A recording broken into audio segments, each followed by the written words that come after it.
좋아질 수 있도록 인도하시며 은혜 안에 저희들의 모습을 세워주시니 감사합니다.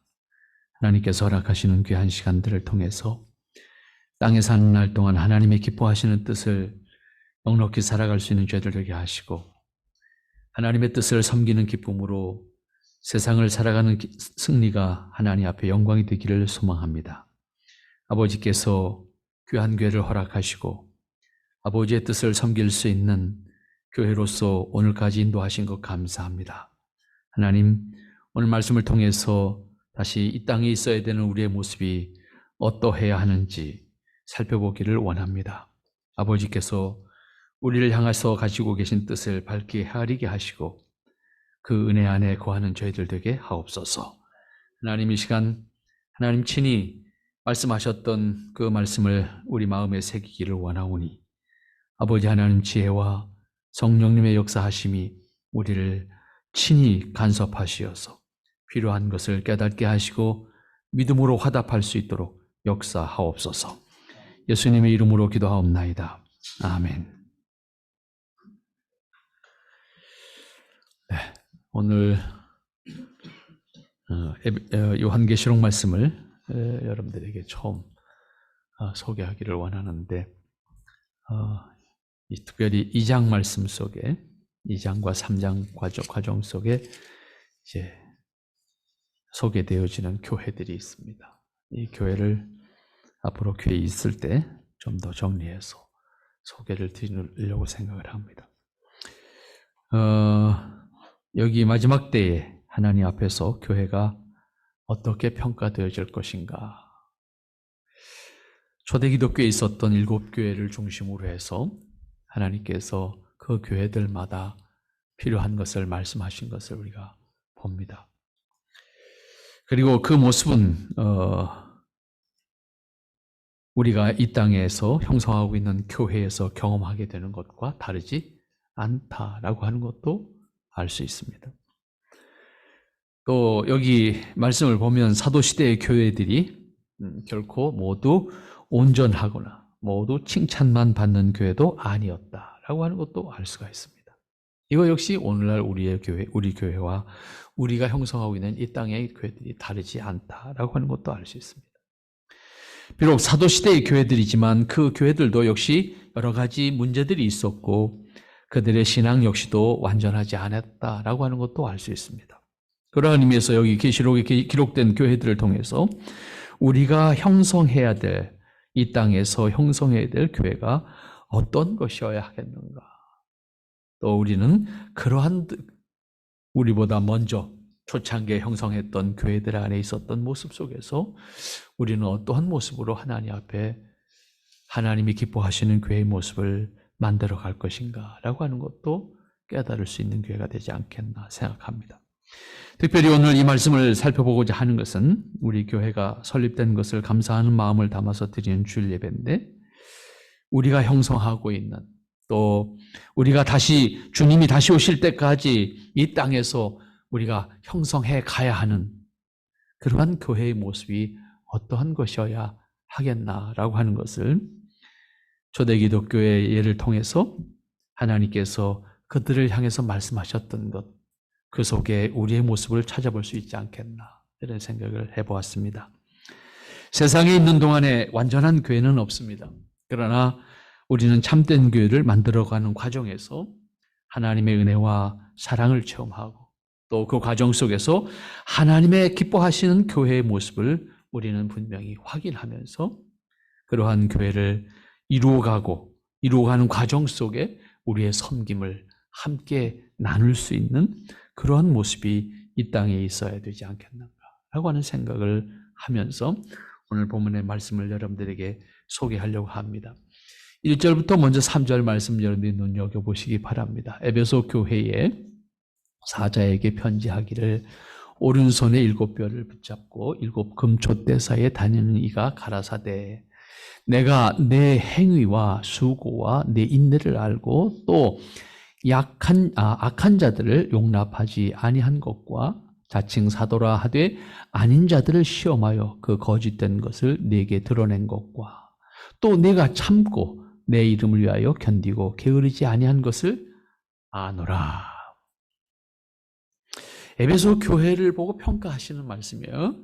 그런데 1절은 그게 누구냐? 다시 말하면 교회의 사자에게 편지하는 사람, 곧 오른손에 7뼈를 붙잡고 7 금촛대 사이에 다니시는 이가 누구냐? 이거에 대해서 여러 가지 분분한 견해들이 있습니다만은 어쨌든 하나님께서 요한을 통해서 우리에게 말씀하시는 것으로 우리가 받아들인다고 하면 2절과 3절 말씀은 에베소 교회에 대한 긍정적인 혹은 칭찬하시는 평가가 담겨져 있는 말씀입니다. 이 부분은 하나님께서 결국 이 에베소 교회에 대한 칭찬을 말씀하시는 것이다. 이렇게 평가를 하면 될 텐데, 에베소 교회가 소아시아 지방에서 대표적인 교회로서 어떻게 보면 소아시아 지방에서 당시에 가장 큰 교회라고 표현할 수 있겠고, 에베소라는 도시 자체가 가장 큰 도시였기 때문에 가장 큰 지역에 있었던 교회다, 이렇게 볼 수가 있습니다. 그런데 교회가 형성되면서부터 이미 교회 안에는 여러 가지 이교 사상이 들어와서 복음과 기독교 신앙을 왜곡하는 현상이 있었다라고 하는 것을 2절 말씀에서 분명하게 알 수 있고, 결국 6절 말씀에 가서 다시 확인하지요. 내가 니골라당의 행위를 미워한도다, 나도 물었다, 이렇게 표현하고 있습니다. 그러한 가운데 에베소 교회는 나름의 역할을 잘 감당한 것에 대해서 칭찬하시는 겁니다. 그러나 하나님은 에베소 교회에 대해서 말씀하면서 무엇을 그러면 칭찬했는가라고 하는 것을 우리가 살펴봐야 될 건데, 2절 말씀부터 여러분들이 한번 보시기 바랍니다. 내가 내 행위와 수고와 내 인내를 안다. 처음 복음을 접하고 받아들여서 복음에 합당한 신앙, 복음에 합당한 생활, 그리고 그 복음에 합당한 교회 신앙 생활을 형성하고, 다시 말하면 교회를 형성하고 기독교적인 문화를 형성하고 생활을 형성시키기까지 결코 쉬운 일이 아니다. 이교 사회에서 복음을 받아들여서 그렇게 하나의 기독교적인 신앙을 형성시켜 나가는 것이 결코 쉬운 일이 아닌데, 그 일을 너희들이 잘해서 곧 내 행위와 수고와 내 인내를 통해서 그러한 일들을 감당했으니 참 내가 그것에 대해서 알고 있다. 우리나라의 경우도 다르지 않아요. 우리나라도 복음이 들어와서 오늘날 우리가 신앙생활을 하는 것, 이렇게 자연스럽게 신앙생활을 하기까지 우리는 자연스럽지만 이것이 우리가 자연스럽게 되기까지는 결코 그런 과정이 쉽지 않았다는 겁니다. 한국에도 기독교가 들어와서 그리스도인으로서 자유롭게 나는 그리스도인이야 라고 살아갈 수 있는 환경, 더 나아가서는 기독교 나름의 정서가 형성되고 문화가 형성되기까지는 많은 어려움이 있었고, 그 과정 속에는 시행착오도 있었고, 더 나아가서는 많은 저항도 있었습니다. 지금도 사실 없는 거 아니에요? 아직도 예를 들어서 기독교로 개종하는 과정 속에 재산 문제 때문에 어려움 당하는 가정들이 있습니다. 그런 것들이 자연스럽게 받아들여지기까지는 굉장히 어려운 일들이 있었죠. 우리 신앙의 선배들은 그러한 어려움을 감당하면서 지금 우리가 경험하고 있는 기독교 한국교회의 문화를, 한국교회의 정서를 만들어준 겁니다. 우리는 너무나도 다 자연스럽지만 남녀가 같은 문으로 들어올 수 있습니다. 같은 자리에 앉을 수 있습니다.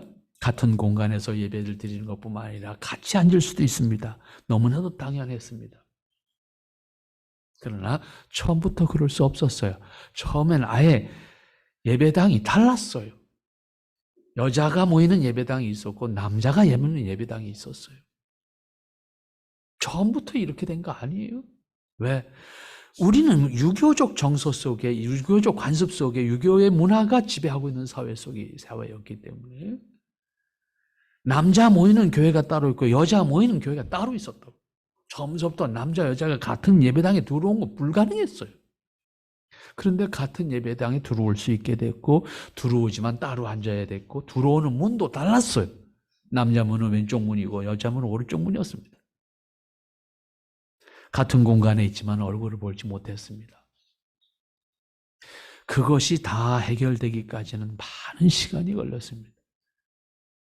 실제로 남자와 여자가 따로 앉은 것은 1970년대까지 따로 앉았습니다. 시간이 흘러서 지금 우리는 너무나도 자연스럽다고 생각하지만 그렇게 쉬운 것이 아니었다라고 하는 것을 한번 생각해 보면 2000년 전의 초대 기독교들은 어땠을까? 한번 여러분이 상상을 해 보시면 될 것 같습니다. 기독교가 처음 이방 나라에 전파되어서 형성된 곳이 결국 소아시아 아니겠습니까? 소아시아 안에서도 대표적으로 에베소 교회가 그러한 모습 가운데 하나였을 겁니다.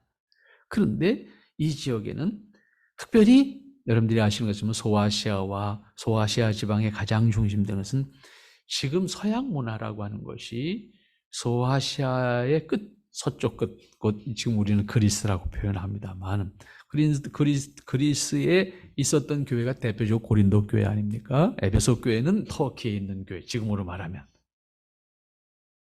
근데 이 지역에 형성된 문화는 고대 신화, 다시 말하면 우리가 흔히 말하는 헬라 신화가 지배하는 정서, 문화가 지배하는 사회, 그것이 지배하는 가치관이 지배했던 그러한 사회를 형성한 나라들이었고 지역들이었습니다. 그런 곳에 기독교의 복음이 들어가서 받아들여지는 과정에는 쉽지 않았습니다. 그래서 니골라당이라고 하는 말이 나옵니다만 니골라당이 또 구체적으로 뭐냐, 어떤 집단이냐라고 했을 때 우리는 그냥 이단 이렇게 생각하면 되는데, 그럼 이단이 어떤 이단이냐? 다양한, 그 가운데서도 가장 초대 기독교에 큰 영향을 미쳤던 것은 영지주의적 사고 구조입니다. 이 영지주의적 사고 구조라는 게 다른 거 아니에요. 헬라 철학사, 헬라 신화 사상이에요.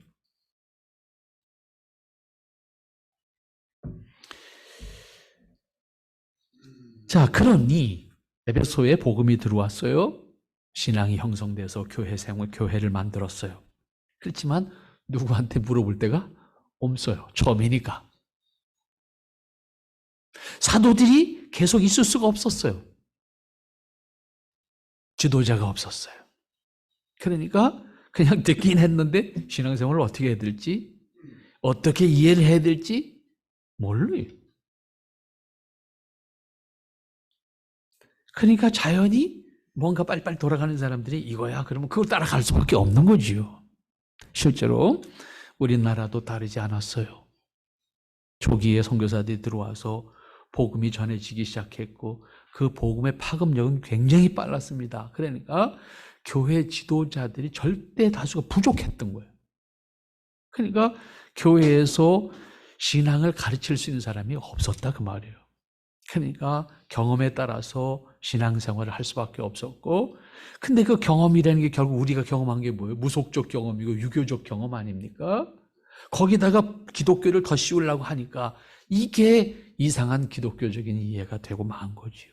그래서 한국교회가 나중에 말씀드리겠습니다만은 결국 전 세계에서 이단 제일 많이 만들어내는 교회가 됐잖아요. 지금도 가장 큰 영향력을 미치는 이단들이 다 한국산입니다.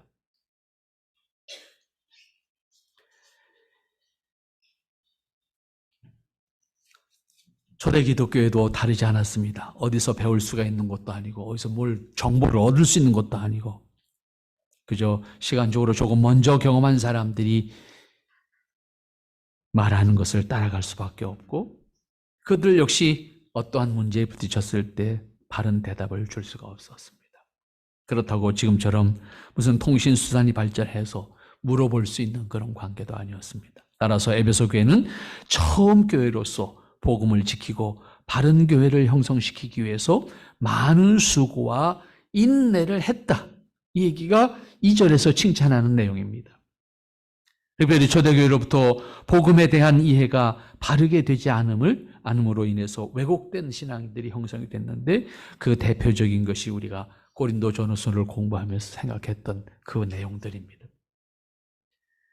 그 가운데서 대표적으로 초대 기독교는 전부 영지주의적 이단 사고가 지배하는 시대가 있었고 그래서 결국 2세기 교회, 3세기 교회는 영지주의가 지배하는 기독교였다. 기독교 전체가. 그러한 문제들에 대해서 에베소 교회는 어떻게 했다고 그랬습니까? 2절 말씀 보니까 악한 자들을 용납하지 아니한 것과 자칭 사도라 하되 아닌 자들을 시험해서 그 거짓된 것을 내가 드러낸 것. 자칭 사도라고 하는 거짓 선지자들을 골라냈다고 말이에요. 에베소 교회가 그 일을 잘했다, 그런 얘기죠. 그래서 내가 참고 내 이름을 위하여 견디고 게으르지 않은 것 내가 잘한다. 그러니까 에베소 교회는 바른 신앙을 지키기 위해서 나름 노력했고, 자칭 사도라고 하는 거짓 사도들을 몰아내는 일도 했고, 그리고 하나님의 주님의 이름을 위해서 열심히 게으르지 않았다, 열심히 부지런했다, 그리고 인내했다. 이것에 대해서 칭찬하는 말씀입니다. 그러니까 이미 그 당시에 교회 안에는 이렇게 부정한 사람들도 있었고 거짓 사도들도 있었고, 그러한 과정 속에서도 하나님의 교회로 세워져 가야 되니까 하나님의 이름을 위해서, 그리고 하나님의 뜻을 드러내기 위해서 게으르지 않고 열심히 일했다. 이 모든 과정이 쉽지 않지만 거짓을 드러냄으로써 교회가 바르게 세워질 수 있도록, 신앙을, 바른 신앙을 계승해 갈 수 있도록 하는 것에 대해서 내가 한다, 칭찬입니다. 너희들이 참 그 일에 대해서 수고했다. 이렇게 보면 이 땅에서 교회가 해야 될 일이 뭔가라고 하는 것을 이제 한편 알 수가 있게 되는 거죠. 교회는 우리끼리 단순히 좋아하기 위해서 모여 있는 것도 아니고, 또 하나의 교회의 기능 가운데 하나는 하나님의 신앙을 바르게 계승하는 겁니다. 동시에 계승시키는 겁니다. 이 두 가지 기능을 같이 해야 되는 것이 교회가 해야 되는 일 가운데 아주 중요한 일이고, 이건 개인이 할 수 없어요. 교회적으로 해야 되는 일입니다. 그 다음 4절 말씀 여러분들이 한번 보시기 바랍니다. 4절과 5절 말씀 보면, 그러나 이제 반대로 이번에 책망하는 부분의 말씀이 나오는 게 있죠. 너를 책망할 것이 있나니 너의 처음 사랑을 버렸느니라. 그러므로 어디서 떨어진 것을 생각하고 회개하여 처음 행위를 가지라.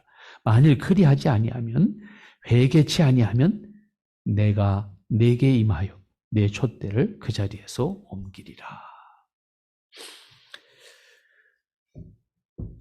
복음을 지키고 바른 신앙을 지키고 바른 교회를 만들기 위해서 수고하게 애쓴 것, 그건 너희들이 참 칭찬받을 일이야. 그런데 한편으로는 너희들이 책망할 것이 있는데, 그 책망할 것이 뭔가 하면 처음 사랑을 너희들이 잃어버렸어. 이건 너희들이 책망을 좀 받아야 되겠다, 이렇게 말씀하는 겁니다. 에베소 교회가 교회를 형성하고 바른 복음을 지키기 위해서 수고한 것에 대해서는 칭찬을 했습니다. 그러나 책망할 것이 있다는 말씀과 함께 에베소 교회가 가지고 있는 문제를 지적합니다. 그것은 너희 처음 사랑을 버린 거야, 잃어버린 거야.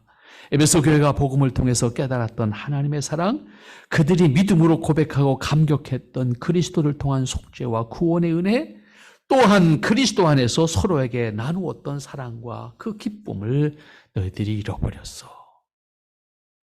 어디서 뭘 잊어버렸는지 잘 생각해봐. 너희가 무엇이 변해졌는지를 한번 돌아봐라. 그리고 돌이켜. 그렇지 않으면 내가 내 촛대를 그 자리에서 옮길 거야. 이렇게 아주 엄하게 책망하시는 것을 볼 수가 있습니다. 기회가 있을 때마다 기독교 신앙은 종교적인 행위에 제한돼서는 안 된다는 말씀을 드렸습니다. 기독교 신앙은 하나님과 인격적인 관계라는 말씀을 누차 드립니다. 인격적인 관계입니다. 하나님께서 우리를 속죄하시고 구원하시기 위해서 친히 대속의 길을 예수님을 통해서 열어주시고 완성하셨습니다. 속죄와 구원은 전적으로 그런 의미에서 은혜로 우리에게 주신 것입니다. 하나님께서 예수님을 이 땅에 보내셔서 우리의 죄를 속죄하기 위한 희생제물이 되게 하시고 우리를 부르셔서 하나님의 자녀가 되도록 하시는 은혜를 덧입혀 주심으로 우리는 구원의 은혜를 받았다고 고백하는 하나님의 자녀로서의 신분을 확인하는 사람들입니다.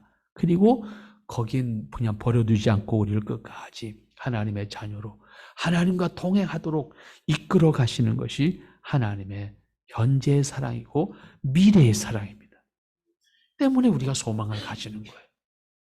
내가 행위가 완전하기 때문에 하나님 앞에 설 수 있다고 내가 확신 가질 수 있는 것이 아니라 나를 향하신 하나님의 사랑이 변함이 없기 때문에 내가 위로를 받고 소망을 가지는 거예요. 그런데 정작 그러한 사랑과 은혜를 받은 사람들이 시간이 지나가면서 그 사랑을 잃어버렸어요. 그 은혜를 잊어버렸어요. 잊어버리는 정도가 아니라 아예 마치 스스로 자신의 길을 만든 사람인 것처럼, 하나님과 아무런 관계 없는 사람인 것처럼 하나님의 은혜를 저버린 사람으로 살아가는 경우들을 우리가 보게 됩니다. 그런가 하면 종교적으로 우리는 매너리즘에 빠지게 됩니다. 요한을 통해서 이에 대해서 매우 책망하시는 말씀을 합니다. 너의 처음 사랑을 버렸다.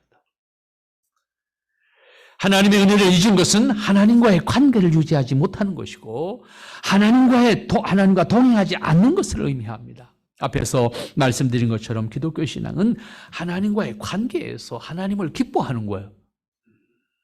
그 기뻐함의 구체적인 표현이, 외적인 표현이 예배예요. 그것을 기뻐함으로 사는 것이 우리의 삶입니다. 하나님을 기뻐하는 것은 매 순간 하나님과의 관계, 하나님과의 관계를 통해서 하나님을 기뻐하고 그 은혜를 감사함으로 고백하고 그 은혜를 함께 기쁨으로 나누는 거예요. 따라서 이어지는 말씀은 뭡니까? 회개를 촉구하는 거죠.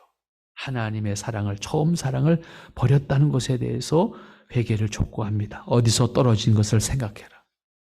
뭐가 잘못됐는지 생각해라. 무엇으로부터 멀어졌는지를 생각해라. 무엇이 동기가 됐는지를 생각해라. 그리고 회개해서 처음 행위를 가지라.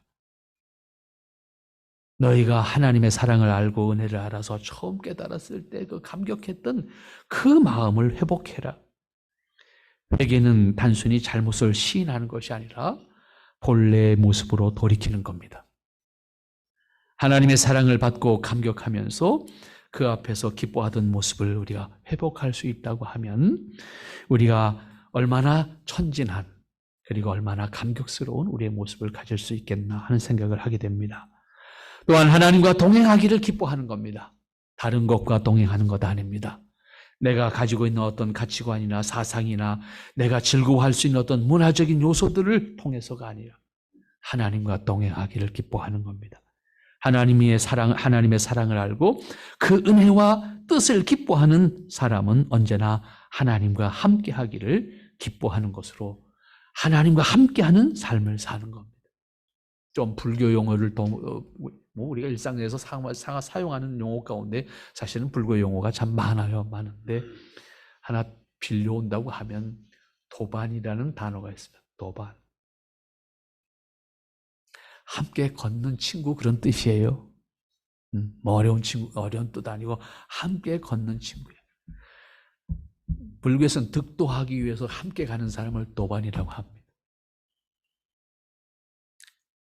우리가 이 땅에서 하나님과 도반이 돼야 돼. 하나님과 동행하는 자로서의 삶이 이루어져. 그리고 지체들과 함께하는 거예요.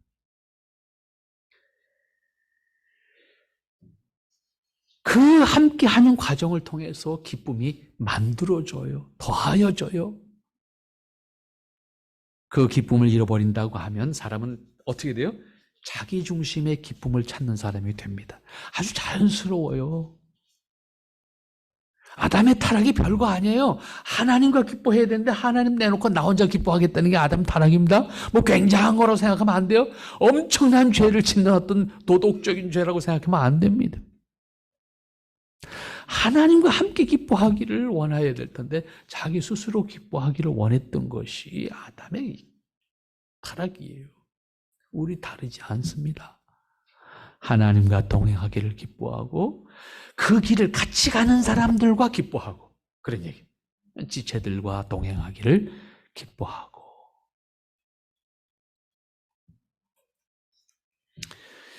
그러므로 회개하고 돌이키라고 합니다. 돌이키지 않으면 어떻게 하겠다고 합니까? 내 촛대를 그 자리에서 옮기리라. 이때 촛대가 무엇을 의미하는지 또 의견이 분분합니다. 그러나 중요한 것은 에베소 교회에 대한 책망이고 에베소 교회를 무너뜨리겠다, 심판하시겠다라고 하는 말씀으로 이해를 하면 큰 문제가 없을 것 같습니다. 여기서 다시 확인해야 되는 것은 이 땅에 교회가 있어야 되는 이유입니다. 결국 2절과 3절에서 칭찬하는 내용도 마찬가지입니다. 그것은 교회가 세상에 있어야 되는 이유와 목적을 교훈하는 말씀입니다. 교회는 복음과 하나님의 기뻐하심을 온전히 전하고 바르게 지키고 그리고 나아가서 하나님의 기뻐하심을 드러내고 그리고 동시에 4절과 5절 말씀으로 이어지는 것을 통해서 보면 하나님의 처음 사랑을 간직하고 하나님과 동행하고 지체들과 동행하는, 그래서 하나님과 동행하는 기쁨을 나누고 하나님과 동행하는 기쁨을 지체들과 함께 나누는 그 기쁨이 우리 안에 있도록 만들어야 한다라고 하는 겁니다. 그것에 게을러져서는 안 된다. 뭔가 우리가 일에는 열심히 하기 위해서 일을 열심히 하고 거기에 뭔가 하고 있는데 동행하는, 하나님과 동행하고 지체들과 그 길을 가기를 동행하는 일에는 게을러지는 것을 볼 수가 있는데, 다시 말하면 점점 개인주의적이죠. 자기 중심의 생활만 중요하게 생각합니다. 기쁨이라는 것은 우리가 일반적인 개념으로 이해하는 거죠. 기쁨은 나눌수록 커진다. 뭐 이런 얘기 하잖아요. 아주 평범한 이치예요. 믿음으로 사는 기쁨이 나누어지기 위해서는 함께 하는 일이 있어야 되는데 점점 함께 하려고 안 합니다. 점점. 물론 우리의 환경 구조가 점점 그렇게 바뀌어지는 것은 분명한 사실입니다. 그러나 우리가 분명히 기억해야 될 것은 우리는 믿음으로 사는 사람들 있잖아요. 믿음으로 산다는 것은 종교적 행위만 하는 사람이라는 의미가 아니잖아요. 믿음의 가치, 믿음의 문화를 함께 이루어 가야 된다는 뜻이잖아요. 그런 의미에서 우리는 믿음으로 함께하는 사람들이어야 한다. 촬영을 지방에 가서 하다 보면 그 시골에 있는 교회들의 모습을 새삼 느끼게 돼요. 그래서 참 좋아요. 그래, 이런 건데 우리가 이런 것을 잃어버리고 있구나. 물론 시골 교회들도 아이들이 없잖아요. 점점 고령화되잖아요. 그러니까 어떻게 보면 교회에 가면 생기가 없어 보여. 그래서 밖에 뭔가 과거에 같으면 애들이 놀아도 교회 와서 놀았잖아요. 평일에도 뭐 마당 뛰어놀 수 있는 공간들이 예배당이 제일 좋으니까. 그래서 늘 사람들이 왔다 갔다 하고 아이들이 거기서 놀고, 지금 아이들 찾아보는 것 자체가 힘든 세상이 됐으니까 그런 아쉬움이 있지만, 그럼에도 불구하고 그 집사님들, 권사님들, 장로님들이 늘 들락날락 하면서 뭔가를 살피고 있는 모습이 참 부럽더라고요.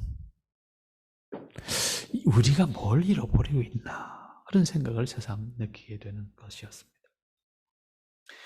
그 다음 6절 말씀과 7절 말씀으로 좀 더 가도록 하겠습니다. 오직 내가 이것이 있으니 내가 니골라당의 행위를 미워하는도다. 나도 이것을 미워하노라. 귀 있는 자는 성령이 교회들에게 하시는 말씀을 들을지어다. 이기는 그에게는 내가 하나님의 낙원에 있는 생명나무의 과실을 주어 먹게 하리라. 에베소 교회는 처음부터 어려움을 겪었다는 것을 우리는 이 짧은 글 속에서 알 수가 있습니다. 2절 말씀에서는 이미 자칭 사도들이 활동했다는 것을 알 수 있고, 그만큼 거짓 복음과 교회적인 혼란이 만들어지고 있었음을 알 수가 있습니다. 우리가 흔히 초대교회를 생각하면 아주 순수하고 참된 교회고 아주 완전한 교회라고 생각할 수 있게 되는데, 그것은 현실과 매우 다른 이해라고 하는 것도 늘 말씀을 드려서 여러분들이 기억할 줄 압니다. 초대교회는 완전한 교회가 아닙니다. 그런 의미에서 초대교회로 돌아가지 않은 말은 사도들의 가르침으로 돌아가야 된다, 그런 의미입니다. 초대교회가 완전했다는 뜻이 아니고 사도들의 가르침으로 돌아가야 된다, 그런 의미로 이해를 하시면 될 겁니다. 여기서 설명하고 있는 것처럼 에베소 교회도 이미 다른 복음이 가르쳐졌고, 그것을 가르치는 사람들이 매우 활동적이었고, 많은 사람들이 그들의 가르침에 미혹되었음을 알 수가 있습니다. 그것에 대한 표현이 6절입니다. 그 6절에서 니골라 당이라고 하는 말을 했는데, 결국 니골라 당이라고 하는 것은 앞에 지적한 거짓 사도들을 자칭하는 사람들의 통칭이라고 생각하시면 되겠습니다. 그래서 이 니골라 당 행위에 대해서 말씀하시는데, 오직 내가 이것이 있으니 내가 니골라 당 행위를 미워하는다. 나도 이것을 미워한다. 그러니까 에베소 교회가 그러한 거짓 사도들을 물리치는 일에 대해서 적극적으로 일을 잘한 것에 대해서 나도 동의하고 나도 그들을 미워한다. 이렇게 표현한 거죠. 이것은 교회가 세상에 있어야 되는 이유 가운데 매우 중요한 것은 바로 바른 신앙과 복음의 진리를 변질되지 않도록, 왜곡되지 않도록 지켜가는 겁니다.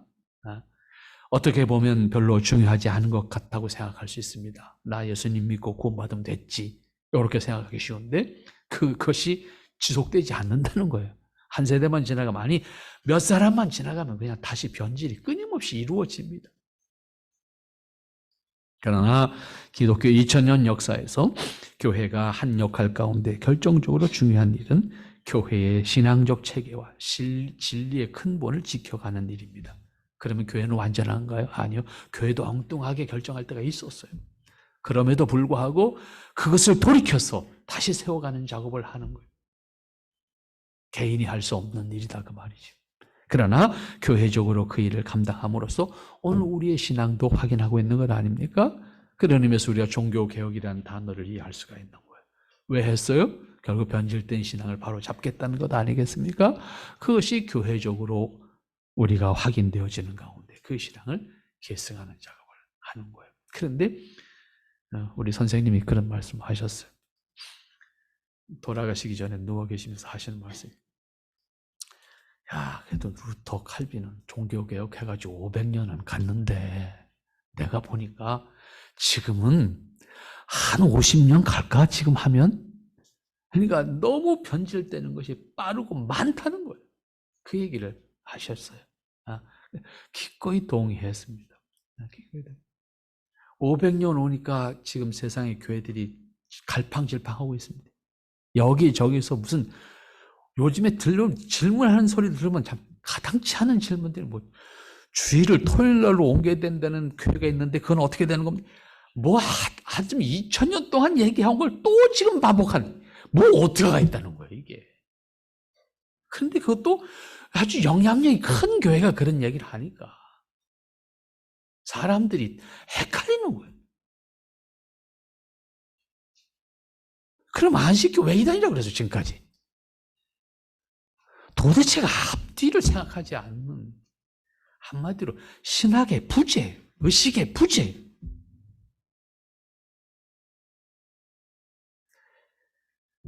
근데 그게 지금 얘기 아니잖아요. 에베소 교회 생겼을 때 벌써 이 얘기 나온 거잖아요. 그러니까 교회가 하는 역할, 교회의 책임, 사명, 바른 신앙을 계승시켜주는 일이고 그걸 지키는 거예요, 동시에. 그것을 하지 못하면 한순간에 무너집니다. 교회라고 하는 것은 한순간에 무너집니다. 그런 의미에서 교회적으로 바르지 않은 신앙을 지켜가는 일, 그것 바르지 않은 가르침에 대해서 지켜가는 일도 교회의 사명이고, 현실은 그 역할에 대해서 그런데 안타깝게도 한국교회는 중요하게 생각하지 않았기 때문에 아까 말씀드렸던 것처럼 한국교회는 이단을 양산하는 그런 교회가 돼버리고 말았어요. 왜? 저마다 내가 깨달은 게 맞아 라고 소리 지르기 시작하면요 다 딴소리 합니다.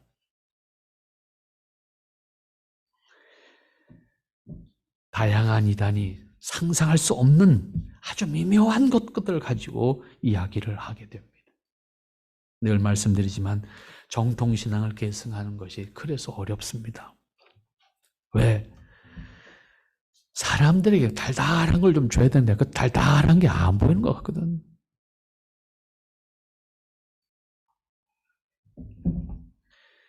언제든지 기독교 전체 역사를 보면요, 좌로 갔다가 우로 갔다가 왔다 갔다 머리 깨지는 일을 계속합니다. 그런데 그 중간에서 도도한 신앙의 흐름을 지켜가는 것은 말없이 하나님의 말씀을 지켜가기 위해서 노력하는 아주 소수의 교회들이었습니다.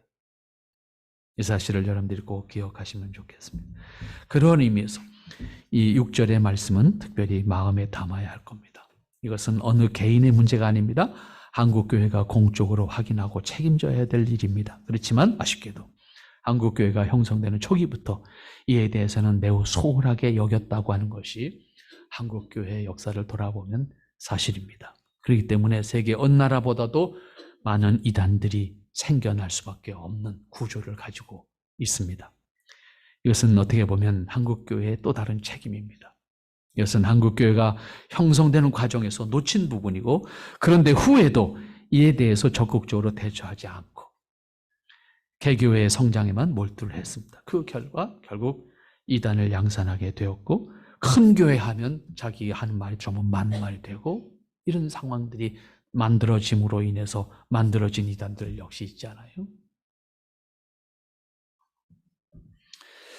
그러므로 7절에서 에베소 교회를 향해서 하시는 말씀을 다시 귀를 기울여야 합니다. 귀 있는 자는 성령이 교회들에게 하시는 말씀을 들을지어다.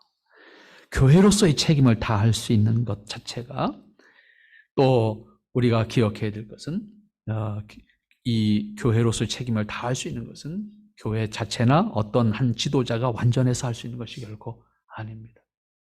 교회가 하나님의 말씀을 듣는 것이 중요한데, 교회적으로 하나님의 말씀을 들을 때, 이때 교회적이라는 것은 공교회적, 전체 교회가 하나님의 말씀에 청종해야 된다, 그 말이에요.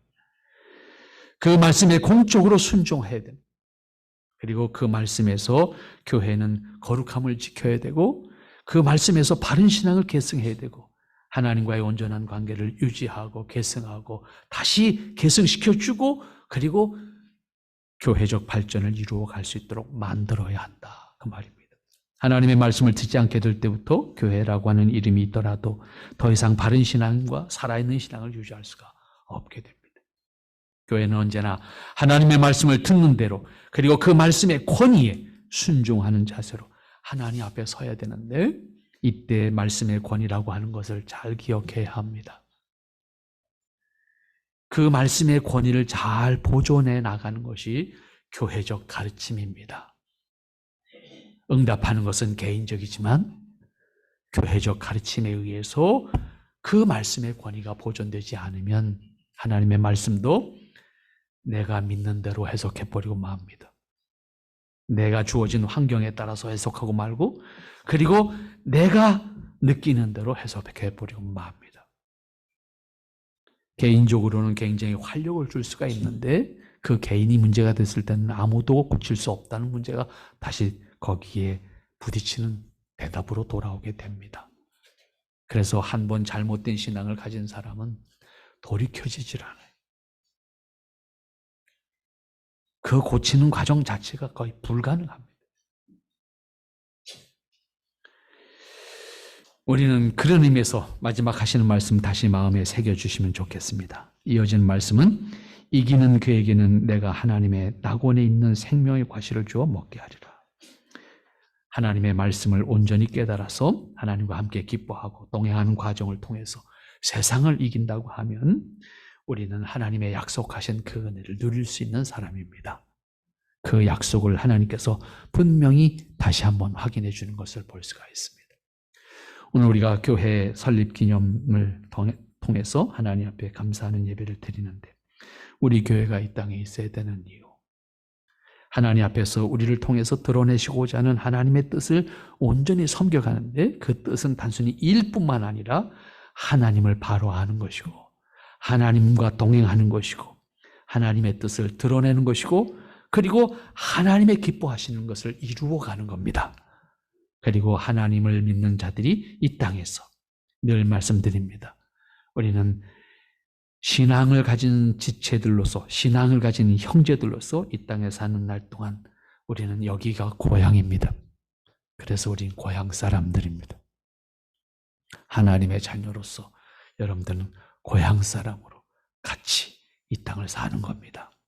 그래서 언제든지 어디 있다가든지 다시 돌아오면 늘 기뻐할 수 있고 감사할 수 있고, 땅에 사는 날 동안 함께 사는 것을 기뻐하고, 그리고 모든 옛날 이야기도 나눌 수 있는 그런 관계로 함께 하는 겁니다. 그러한 교회를 우리 함께 만들어갈 수 있도록 하십시다. 하나님 감사합니다. 우리가 부족하지만 하나님께서 우리를 부르시고 다시 세우셨고 인도하셨습니다. 하나님의 사랑 안에서, 하나님의 기뻐함 안에서 우리를 세워주시니 감사합니다. 우리를 통해서 드러내시고자 했던 하나님의 뜻과 은혜를 온전히 밝히 인도해 나아갈 수 있는 하나님의 자녀들 되게 하시고, 몸된 교회가 그 사명을 감당하기에 부족함이 없는 교회로 세워져 갈 수 있도록 하나님께서 축복하시고 인도하옵소서. 예수님의 이름으로 기도합나이다. 아멘.